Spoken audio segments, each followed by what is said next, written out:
स्वागत है दोस्तों। आज के मुख्य समाचार में आज देश और दुनिया से कई अहम और बड़ी खबर आ रही है। बात करेंगे हर खबर पर विस्तार से। बिहार के बाद बीजेपी को इस राज्य में भी लगने जा रहा है बड़ा झटका। समर्थन वापस लेने की तैयारी में जेडीयू। एक और बड़ी अपडेट, मेरी उंगली पकड़कर राजनीति सीखने वाला देश के लिए इतना घातक होगा। शरद पवार का पीएम मोदी पर बड़ा हमला। वहीं अगली बड़ी खबर में आपको बताएंगे, ममता बनर्जी छोड़ने वाली है राजनीति, 2024 चुनाव को बता रही है आखिरी लड़ाई। एक और बड़ी अपडेट, गुजरात चुनाव की तैयारियों में जुटी आम आदमी पार्टी, 1111 नए सोशल मीडिया योद्धाओं को मिली जिम्मेदारी। एक और बड़ी अपडेट, अपने मित्रों को और अमीर बना रहे हैं प्रधानमंत्री मोदी, राहुल गांधी का बड़ा आरोप। तो चलिए देख लेते आज की पहली बड़ी खबर। बिहार के बाद बीजेपी को इस राज्य में भी लगने जा रहा है बड़ा झटका। समर्थन वापसी की तैयारी में जेडीयू। दरअसल दोस्तों, बिहार के अलावा एक और राज्य है जहां भाजपा की सरकार को नीतीश कुमार की पार्टी जनता दल यूनाइटेड का समर्थन हासिल है। बता दें कि बिहार में नीतीश भाजपा का गुच्चा दो चूक है। अब अगले राज्य में भी जेडीयू बीजेपी सरकार से समर्थन वापसी की तैयारी में जुटी हुई है। ये राज्य है पूर्वोत्तर का मणिपुर। बता दें कि यहाँ मुख्यमंत्री एन.बी. रमन सिंह की सरकार को जेडीयू के विधायकों का भी समर्थन हासिल है। लेकिन बिहार के राजनीतिक घटनाक्रम को देखने के बाद जेडीयू के प्रदेश इकाई ने वहां भी बीजेपी से नाता तोड़ने की तैयारी कर ली है और अगले महीने के पहले हफ्ते में इस पर पार्टी नेतृत्व की मुहर लगने की संभावना है। बता दें कि बिहार में भाजपा को झटका देने के बाद नीतीश कुमार की पार्टी जनता दल यूनाइटेड मणिपुर में भी बीजेपी सरकार से समर्थन वापस लेने की तैयारी में जुट चुकी है।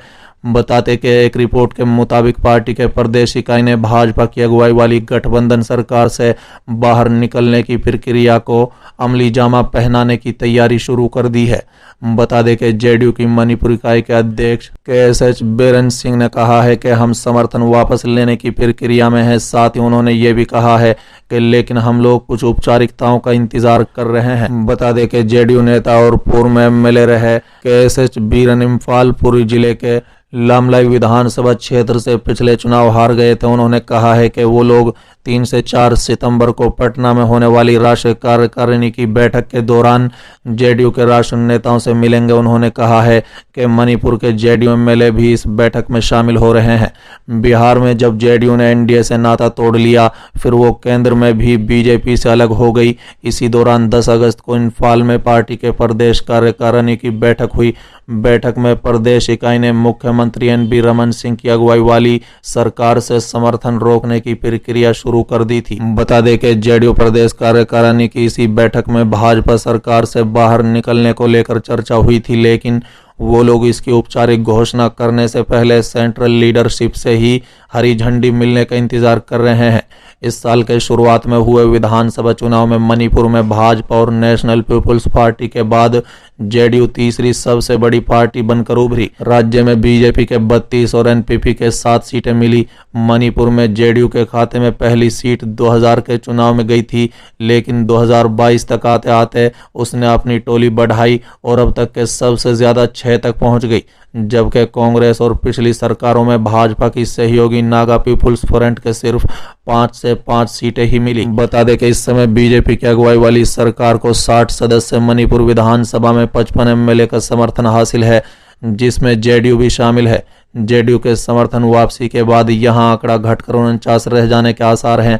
हालांकि भाजपा सरकार की सेहत पर इससे कोई खतरा नहीं पड़ने वाला है। वैसे समर्थन वापसी पर अंतिम फैसला लेने से पहले जेडीयू ने सोमवार को भाजपा को एक झटका पहले ही दे दिया है। भाजपा के प्रदेश कार्यकारिणी के सदस्य और प्रवक्ता निमांच लुआंग अपने कई समर्थकों के साथ जेडीयू में शामिल हो गए हैं। चलिए अगली खबर, मेरी उंगली पकड़कर राजनीति सीखने वाला देश के लिए इतना घातक होगा। शरद पवार का पीएम मोदी पर बड़ा हमला। दरअसल दोस्तों, प्रदेश में सत्ता पलट होने के बाद से सियासी गलियारों में बयानबाजी का दौर लगातार जारी है। बता दें कि उद्धव ठाकरे गुट के शिवसेना और एनसीपी नेता लगातार भाजपा नेताओं पर प्रहार कर रहे हैं। इसी कड़ी में कार्यक्रम के दौरान एनसीपी चीफ शरद पवार ने पीएम मोदी पर करारा तंज कसा है। बता दें कि शरद पवार ने कहा है कि मेरी उंगली पकड़कर राजनीति सीखने वाले व्यक्ति के बारे में पता नहीं था कि ये देश के लिए इतना घातक हो जाएगा। शरद पवार ने ये बात पत्रकारों से बात करते हुए कही। बता दें कि शरद पवार ने खुले तौर पर अपनी उम्र का हवाला देते हुए कहा है कि देश में सत्ता की कोई जिम्मेदारी आगे को स्वीकार नहीं करेंगे और उनको इस तरह की कोई इच्छा नहीं है। ये कहकर उन्होंने खुद को प्रधानमंत्री की दौड़ से अलग कर लिया। उन्होंने बताया कि मोरारजी देसाई 81 वर्ष की उम्र में प्रधानमंत्री बने थे, लेकिन वो आज 82 वर्ष के हैं। हालांकि पवार ने कहा है कि केंद्र सरकार के दमन के खिलाफ वो देश भर के सभी विपक्षी दलों को एकजुट करने का काम करेंगे। शिवसेना के शिव संग्राम सहित अन्य पार्टियों के साथ में लेने और महाविकास अघाड़ी के धड़क दलों को एक साथ चुनाव लड़ने के बारे में पवार ने कहा है कि इस बारे में अभी कोई निर्णय नहीं हुआ है, लेकिन वो चाहते हैं कि सब साथ आएं। पवार ने गुजरात दंगे के गैंगरेप दोषियों को गुजरात सरकार द्वारा छोड़े जाने पर आश्चर्य जताते हुए कहा है कि एक तरफ प्रधानमंत्री लाल किले से महिलाओं का सम्मान की बात कहते हैं और दूसरी तरफ उन्हीं के गृह राज्य में बलात्कार और हत्या के दोषियों को बरी किया गया और फिर उनका सम्मान किया गया। इस निर्णय से बीजेपी का असली चेहरा लोगों के सामने आया है। चलिए अगली खबर। अपने मित्रों को और अमीर बना रहे हैं प्रधानमंत्री मोदी, राहुल गांधी का बड़ा आरोप। दरअसल दोस्तों, कांग्रेस के पूर्व अध्यक्ष राहुल गांधी ने मंगलवार को प्रधानमंत्री नरेंद्र मोदी पर निशाना साधा और आरोप लगाया कि वो आम जनता को लूटकर अपने मित्रों को और अमीर बना रहे हैं। उन्होंने ट्वीट किया कि रोजाना की दिहाड़ी पर जीवन यापन करने वालों 5 भारतीय हर घंटे आत्महत्या कर रहे हैं। प्रधानमंत्री के पसंदीदा मित्र की संपत्ति में हर घंटे 85 करोड़ रुपए जुट रहे हैं। बता दें कि कांग्रेस नेता ने आरोप लगाया कि प्रधानमंत्री का सिर्फ एक काम है कि आम लोगों को लूटकर अपने मित्रों को और अमीर बनाया जाए। कांग्रेस ने मंगलवार को भारतीय जनता पार्टी और प्रधानमंत्री नरेंद्र मोदी पर राहुल गांधी की अगुवाई में निकलने वाले भारत जोड़ो यात्रा को स्थिर करने के लिए ओवरटाइम करने का तंज कसा।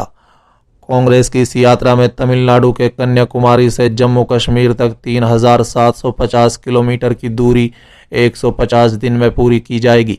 कांग्रेस महासचिव जयराम रमेश ने यहां मीडिया से बातचीत में कहा है कि मुझे पता है कि मोदी के विभिन्न राजनीतिक दलों में कई दोस्त हैं और वो यात्रा को स्थिर करने के लिए अतिरिक्त समय तक काम कर रहे हैं। भाजपा ज्यादा मेहनत कर रही है ताकि यात्रा सफल नहीं हो, क्योंकि 5 अगस्त को महंगाई के खिलाफ हमारा प्रदर्शन बहुत कामयाब रहा। चलिए अगली खबर। ममता बनर्जी छोड़ने वाली हैं राजनीति, 2024 चुनाव को बता रही हैं आखिरी लड़ाई। दरअसल दोस्तों, पश्चिम बंगाल की मुख्यमंत्री ममता बनर्जी ने कहा है कि 2024 में भारतीय जनता पार्टी यानी भाजपा के केंद्र की सत्ता से बेदखल करना उनकी आखिरी लड़ाई होगी। बता दें कि खास बात यह है कि पश्चिम बंगाल विधानसभा चुनाव 2021 में बनर्जी की अगुवाई में टीएमसी ने रिकॉर्ड जीत दर्ज की थी, जबकि भाजपा 77 सीटें हासिल कर चुकी थी। लेकिन तृणमूल कांग्रेस प्रमुख ममता बनर्जी 67 ने यहां एक रैली को संबोधित करते हुए कहा कि भाजपा को 2024 के लोकसभा चुनाव में हराना है। केंद्र में भाजपा को सत्ता से बाहर करने के लिए दिल्ली की लड़ाई मेरी आखिरी होगी।